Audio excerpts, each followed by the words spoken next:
In recent news, a consent app has been proposed by one of Australia's top police officers. New South Wales Commissioner Mick put forward the idea for an app that records sexual consent in a bid to combat sexual assault and intimate partner violence. The app has been likened to the COVID check-in app, although it would be used to register consent for sexual encounters. Interestingly enough, a similar app has been launched in Denmark, known as I Consent, which has sparked little more than derision from the public.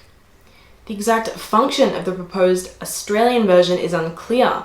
However, it has already come under heavy criticism from activist groups, labeling it as naive.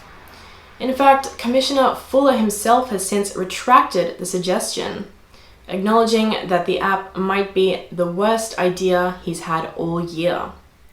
Nevertheless, he believes in the importance of technological solutions, which have demonstrated their capabilities during the COVID-19 pandemic. The effectiveness of the app, or lack thereof, is irrelevant, according to the Commissioner. But he hopes that the idea will start conversations around consent and confronting these particular crimes. It's my opinion that the New South Wales Police may need to continue with the brainstorming, as the consent app sounds about as realistic as the proposed 6 p.m. curfew for men in the UK. While both are intended to address the concerning rate of sexual violence against women, neither offer concrete solutions. The Police Commissioner's suggestion is in response to the March for Justice, a nationwide protest that reflects the rising unrest from citizens concerned for women's safety.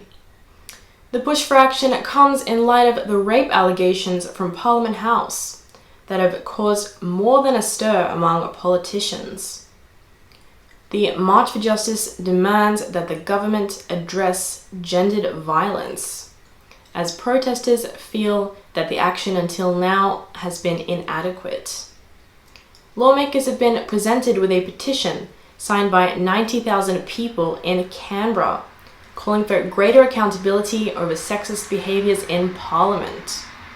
Although Monday's event saw a major turnout of an estimated 110,000 people, conversations between organisers and PM Scott Morrison have been difficult to say the least. It's hoped that the overwhelming demand for action will amount to more effective and realistic solutions than have thus far been proposed.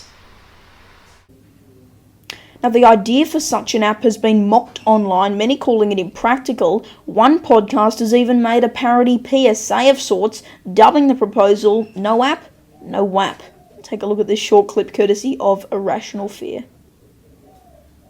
As New South Wales Police Commissioner, I love stripping down with others, but gaining consent can be a confusing process. That's why we've developed a new app to help men with important careers feel safe at night. Simply take out your Service New South Wales app and scroll to the sexual consent form.